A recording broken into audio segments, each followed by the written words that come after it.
Welcome to Fusion Connect Asset Manager Training. Asset Manager is a location within your customer portal where all hosted voice customers can access their user profiles, phone configurations, their call recordings if applicable, their voicemail boxes, advanced voice configurations, and they can manage E911 notification groups.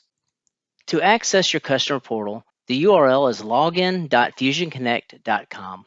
You'll enter your username and password and log in. For all FusionWorks hosted voice customers, in your Services tile, you'll click Unified Communications to access your voice services. You will have all of your sites listed. Select a site by clicking the three dots, and you can create a ticket on that site, view call detail records on that site, and also manage. Manage will access your Asset Manager. So once in Asset Manager, you have your users, phones, soft phones, default phone settings, trunks, phone numbers, call recordings, auto attendance, voicemail, advanced voice configuration, and manage E911 notification groups options. So notice in this portal, when you click users, a tab will open. That tab can stay open throughout the duration of your Asset Manager. Once you have your users open, it'll list your users, and you can access basically a user profile by selecting the pop-out window for that user. So we'll use this user as an example. A tab will open. This is this user's profile. So once you're in a user's profile, you'll notice the E911 address listed for this user if they call E911 from their actual seat, the user details, and user services. So if you hit edit on this screen, you can edit this information. Say this user is no longer working for you. You can change the actual user name.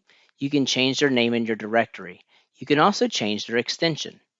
Over here, you can actually change their E911 address, notification group.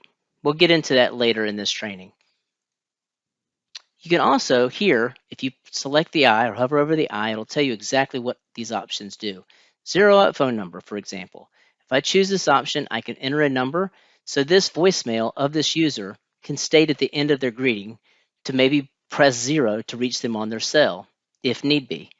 You can put the cell phone number in here, and that call, once 0 is pressed, will outsource to that actual phone number designated, the cell number, for example.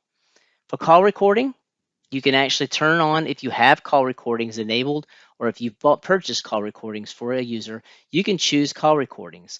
And here you can allow the user to pause their call recordings while they're in a call. You can also allow the user access to their own call recordings by selecting here. Fax messaging is using their voicemail box to receive faxes. Transcriptions, basically the voicemail to email, which we'll get into here, email copies too. So when email message copies is selected, you'll have an option to enter up to 5 emails that voicemail will go to. And you can have transcribed, meaning transcribed turned on to where it'll transcribe that voicemail in the body of that email. Also, we have audio conferencing.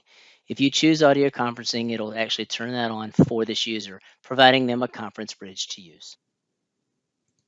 Also notice here, beside your edit and copy option, your 3 dots, you can actually change a conference pin if you're using audio conferencing for this user.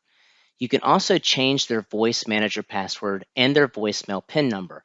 If a user cannot get into their voicemail, clicking Change Voicemail PIN, you can enter a new initial PIN number, 4 to 8 digits, and click Save.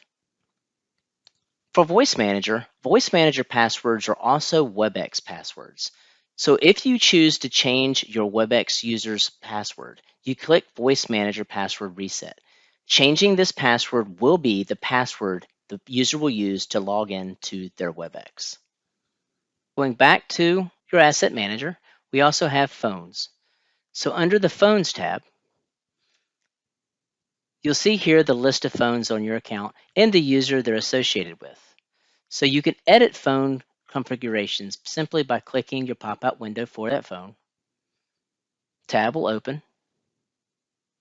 And here you can edit this phone. So editing this phone, you can obviously, it'll give you an option here for VLAN, voice over IP security, BLF, etc. Whether you have a sidecar, etc. Down here, is your lines for your phone. So on this phone, I have one extension on one line. So basically this extension 9555 is listed on line 1 on this phone. You can edit this by clicking the pop-out window. So for line 1, the keys are as such. You can make this extension 9555 be on 2 lines, 3 lines, etc. This phone holds up to 12 lines. So you can have 9555 on all 12 lines, meaning the caller, the user of this phone, can actually juggle up to 12 phone calls. Typically, a phone is provisioned with 4 lines provisioned. If you need a secondary line, you can do that. So you can add another line to this phone, basically, and make it a secondary line and make it shared. So in other words, you can have multiple lines on a phone, maybe for visual purposes. You want to see if someone else is on their phone, for example. Going back to Asset Manager, we also have a list of soft phones. If you have soft phones with Fusion, your WebEx soft phones will be listed here. There's nothing editable, but you can export the list of soft phones and their users from export to CSV or PDF on the bottom. Going back to Asset Manager, default phone settings. So here's your default phone settings. Nothing really to edit here other than maybe your time zone. But again, this is pretty much set when your account is set up with Fusion. So for trunks, there's nothing editable here. Phone numbers will list all of the phone numbers on your account and what their service types are. You can change the service types by clicking and filtering this way, by clicking service type, name, extension, etc. So on this account, I have all of these as users. These are phones. And then the actual calling services are down below that, inbound calling services, whether it's a hunt group, auto attendant, etc. Again, the purpose of this tab is for export capability. Call recordings. So if you have call recordings, back in the user section where you actually turn on the call recordings per user, here is where your call recordings are housed. So here are the call recordings at the extension, date and time, the duration of the call, and here's where you can actually download to your computer that actual call recording. Auto attendant simply lists the auto attendants that you have listed on your account, whether it's an enhanced auto attendant or a regular auto attendant. If you want to forward your auto attendant, the simple way is to hit edit, put in a number where your auto attendant is being forwarded to, and hit apply. Voicemail. Under the tab of voicemail are listing all of your voicemail boxes. Okay, this is for your hunt groups, etc.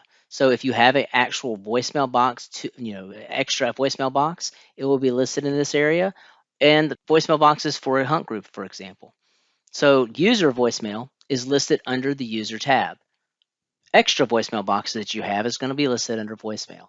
So the voicemails you have that are highlighted, basically listed or acquainted with your actual hunt groups or an actual voicemail box. Clicking a voicemail box, the pop-out window will get you into that voicemail box. And again, you can edit, again, doing the zero out, the fax, the transcribed, and the emails copies too, just like you could from the user's perspective. Going back to Voice Manager, Advanced Voice Configuration. This is where you may spend most of your time in Asset Manager, basically configuring your voice services for your users as well as your hunt group and auto attendants. You'll SSO into what we call Loki. So here, your advanced voice configurations will list all of your sites that you have available on your account in one group level. The group, or the global level as we call it, lists all of your hunt groups, auto attendants, call centers, etc. All of your services. Your sites are going to list the phones and the users at that site. So if I go into this particular site, think of your site as where your phones are located. Over here in the user section, I can actually choose a phone's calling features. So if I go into Billy Supervisor 2, I am now in the voice configuration for that actual phone. So these are the voice features for this actual particular phone number and user. If you hover over the actual names of these services, they give you detail of what they pertain to. So here on call forwarding, for example, I can turn that on, put in a cell, hit save. If anybody's calling this number, I've just turned on call forwarding to go to a cell phone, for example.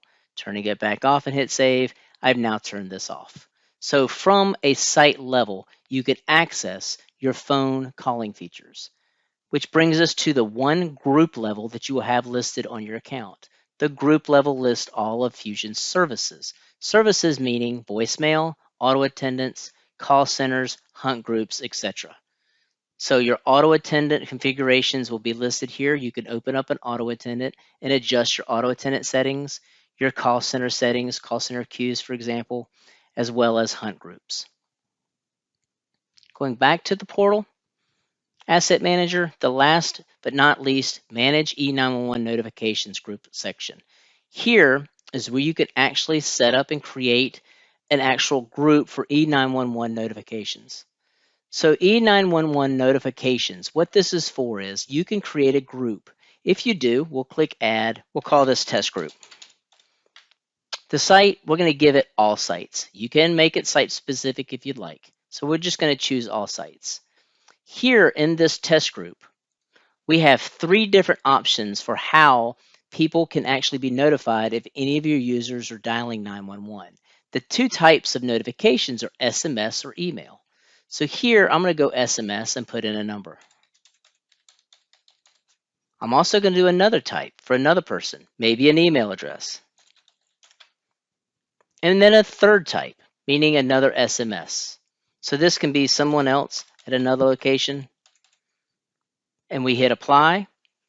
3 different notifications being sent 2 different ways in this test group. Once you have the group created, you can see here the associated numbers or users affiliated with that group. So clicking out your pop-out window for that group, you can actually assign users. So this user is assigned to this group. If that user calls 911, it's going to alert via email this email address and this cell phone number.